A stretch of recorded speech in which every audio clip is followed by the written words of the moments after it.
L'argomento di oggi è Mindfulness, capitolo terzo, come utilizzarla nel lavoro. Sigla!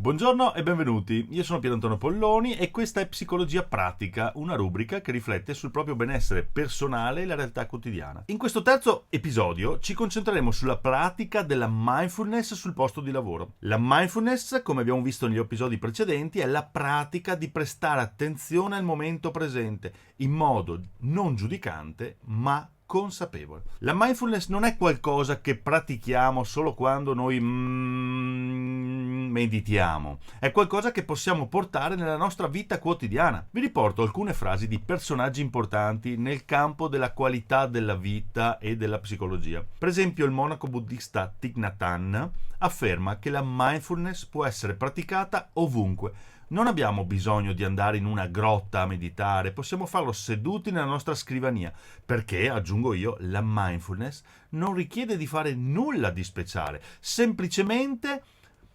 focalizzarsi nel momento presente con curiosità e gentilezza. L'autore Eckhart Tolle, che sicuramente conoscete, ci dice che la mindfulness può essere praticata ovunque in ogni momento, perché la nostra mente è sempre con noi. Vediamo un paio di esempi pratici. Se sei in fila alla cassa del supermercato e la fila è lunga, ci metterai almeno 10 minuti per arrivare al bancone della cassa, pagare e andartene a casa. Che fai? Posso immaginare che a un certo punto ti dai da fare, ti guardi intorno, sbuffi, puoi anche cominciare a dirti che sei arrabbiato, che capitano tutte a te e cominci a guardare freneticamente le altre casse nella speranza di trovarne una un po' più libera. Magari tiri fuori il telefono perché non ne puoi più, cominci a slidare, a passare le cose. Una scena che hai già visto? Potresti invece fare una cosa diversa, cioè staccarti dal pensiero compulsivo e centrarti su quel momento presente, accettare la situazione della coda alle casse, osservare le persone che ti stanno attorno, sorridere leggermente, guardare quali emozioni ti passano per il cuore, quali pensieri ti passano attraverso la testa. In questo modo la fila diventa un'opportunità per praticare la mindfulness e vivere il momento presente. Immaginati il lunedì mattina, ti svegli tutta fretta, vai in bagno, hai 2 minuti per prendere un caffè al volo mentre controlli le email sul tuo smartphone, finisci colazione che stai ancora bevendo, esci dalla porta, non ti sei nemmeno accorto di tutto quello che è accaduto. Questa è la tipica mattinata di chi non sa cosa sia la mindfulness.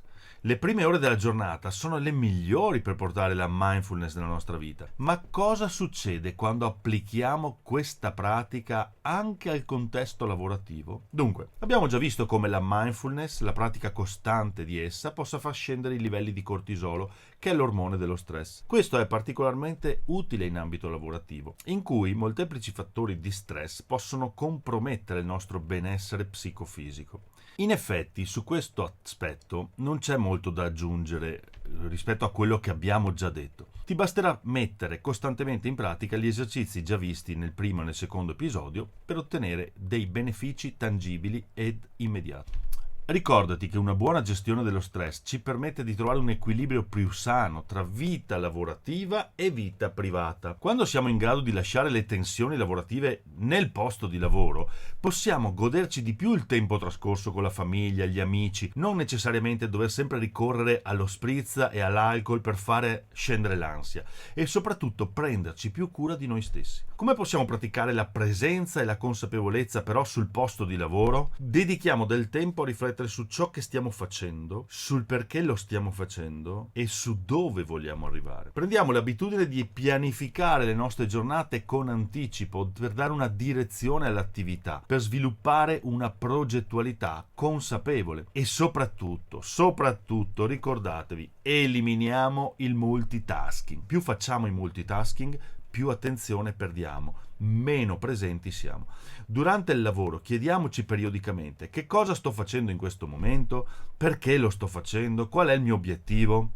In questo modo riusciamo a gestire meglio le nostre priorità, miglioriamo la nostra concentrazione, lavoriamo in modo più volontario, intenzionale. Quando ci accorgiamo di essere distratti o di lavorare in modo automatico, fermiamoci per un attimo, facciamo un respiro profondo, riconnettiamoci al nostro corpo e a ciò che stiamo facendo, perché questo ci aiuta a tornare al momento presente, riprendere il controllo delle nostre azioni, di quello che stiamo facendo. Prestiamo maggiore attenzione ai dettagli, riduciamo gli errori e troviamo soluzioni più creative. Soprattutto, facendo questo tipo di attività, aumenta il senso di autonomia, il senso della autoresponsabilità. Cioè ci sentiamo più padroni del nostro destino, più responsabili dei risultati che otteniamo. Non ti sei mai sentito così immerso in un'attività da perdere completamente la cognizione del tempo, di te stesso a volte?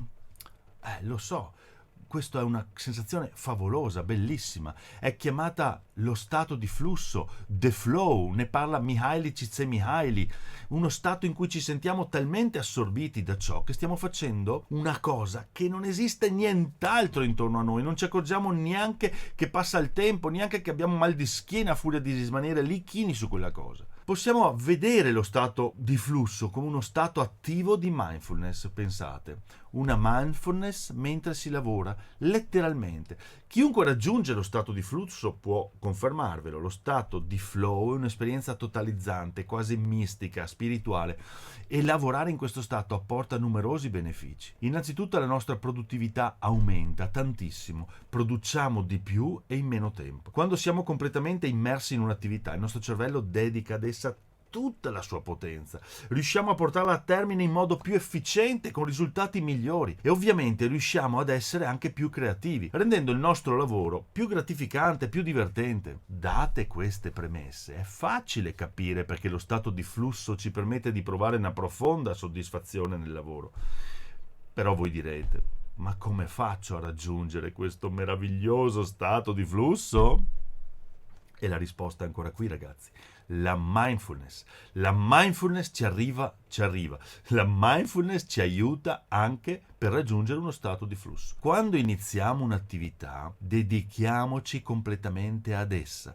Prestiamo attenzione ad ogni dettaglio, concentriamoci sul processo, non solo sul risultato. Dimentichiamo il risultato dopo averlo definito, ma stiamo concentrati sul processo. Se con calma e respirando, senza frenesia, senza ansia da prestazione, gestendo il nostro corpo, le nostre emozioni, lasciando che se emerge qualcosa come rabbia, frustrazione, vanno osservate con distacco, senza giudizio, il che significa che se io sento rabbia, non posso che dirmi sto provando rabbia e riportare la mia attenzione su quello che sto facendo, non seguire la rabbia con tutte le sue frasi, con tutte le sue volontà, con tutte le sue spinte. Per entrare nello stato di flusso sono necessari alcuni passaggi e in ognuno di essi la consapevolezza ha un ruolo molto importante.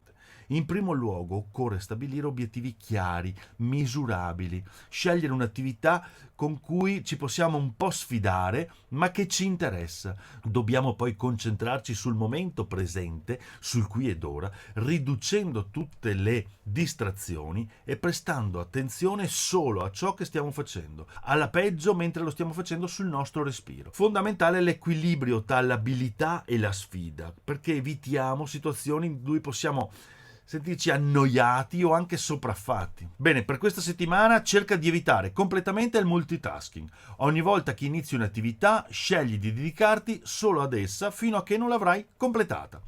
Chiediti perché ti stai dedicando a questa attività e qual è il quadro generale, quanto tempo ci metterai più o meno a completarla, cosa dovrai fare dopo. Una volta che hai risposto a queste domande, focalizzati sul compito e non lasciare che altre attività o notifiche ti distraggano. Bene, siamo giunti alla fine anche di questo breve viaggio nella mindfulness e mi auguro di essere riuscito a stimolare sufficientemente te e tutti coloro che ascolteranno in modo da farvi iniziare una buona pratica quotidiana. Ora vi saluto, ci vediamo al prossimo appuntamento e se avete qualcosa di importante che volete che io sviluppi o di cui parli, fatemelo sapere, usate i commenti, scrivete alla redazione che sarà mia cura prendervi in parola. Ciao!